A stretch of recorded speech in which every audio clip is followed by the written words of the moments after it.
Welcome, Congressman. I want to ask you about what you've heard here about these initial estimates. You pressed BP to get these images we're now all quite familiar with out in the public. They delayed. You pressed them because it was important to see how much was coming out so that relief efforts could be targeted in the right way.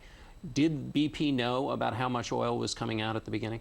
BP did. I asked BP to provide me with the documents that related to what they felt in the first week, the size of this leak actually was. And I have an internal confidential BP document which says that they believed in the first week that it was 1,000 to 14,000 barrels per day. But what they said publicly was that it was 1,000 barrels per day. I think if everyone understood right from the get-go that BP felt that it could be upwards of 14,000, that would have changed a lot of perceptions, because BP was actually promising in that first week or two that they'd be able to handle this spill in a regular way without any great problem.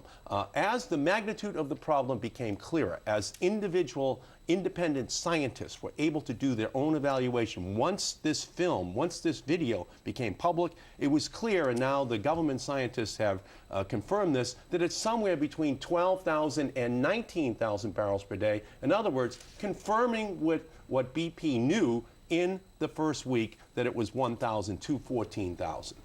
So that was a month ago at the beginning of this, more than a month ago. And Ms. Browner mentioned that BP has an ongoing financial interest in playing down this, or has in this operation. So give me your assessment of their truthfulness, how straight they're being given their ongoing financial interest. Yeah, BP has a stake in their own liability here. And by that I mean that the fine which can be imposed upon them is dependent upon how many barrels per day is going out into the Gulf. If it's 1,000 barrels per day, it's a relatively low fine. But if it's 10,000, 15,000, or 20,000 barrels per day, it could wind up billions of dollars in fines that the BP executives have to pay to the federal government. So their focus was not completely on the livability of the Gulf. It was also on the liability of BP, and as a result, they had a stake in lowballing the number right from the very beginning in terms of the amount of oil going out into the Gulf. So you think they lied? I think that they were either lying or they were incompetent. But either way, the consequences for the Gulf of Mexico are catastrophic. When you hear assessments about this top kill procedure that failed, given your sense of their veracity, what was they said it was a 60 to 70% chance that this effort that has now failed might work. What was your thought about that? My thought, right from the beginning, talking to other scientists, was that the likelihood of success was much lower. But again, this is all part of BP's boosterism, which always leads to a certain sense of complacency for a period of time, which then leads to a continuation of the disaster. They initially said the rig could not sink. They then said that they could clean it up at a magnitude of 250,000 barrels per day, 10 or 20 times what we're now seeing, and none of this has turned out to be accurate. BP has been making it up as they go along the whole way. They have not been prepared. They do not know for sure what the result is going to be of anything which they are doing. So you obviously don't have much faith in their new estimates about this next effort.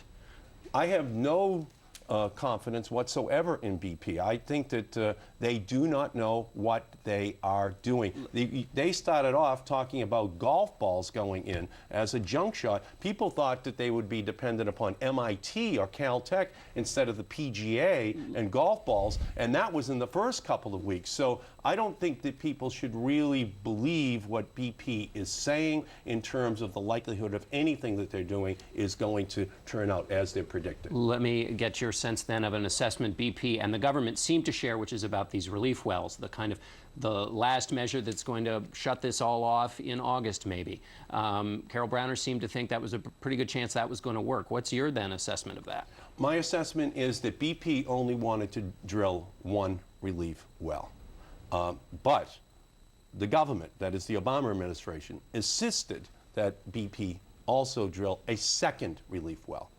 We cannot afford to have something go wrong with the relief well. We have to have a second one also being drilled simultaneously to make sure that by the time we reach August, we know that this catastrophe has come to an end in terms of the leak, not in terms of the consequences. So you're on board with the idea that by August this will be shut down? I think that with the second relief well, it doubles the likelihood that we will be successful, and I feel fairly confident that they will be able to pull that off, although, to be honest, there still is no absolute guarantee.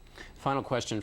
Speaker Pelosi has suggested the liability cap on BP should be lifted, or on oil companies should be lifted. Where are you on that position? Yes, I do not believe that large energy companies should be able to escape having unlimited liability for the catastrophes which they create. That's something we're going to have to pass in Congress, as well as a new innovative energy agenda for wind, solar, all-electric vehicles. We have to move to 21st century safety technologies as well. If the oil industry wants to drill in ultra-deep waters, we need ultra-safe technologies as well. Quickly, BP, was this criminal activity, do you think?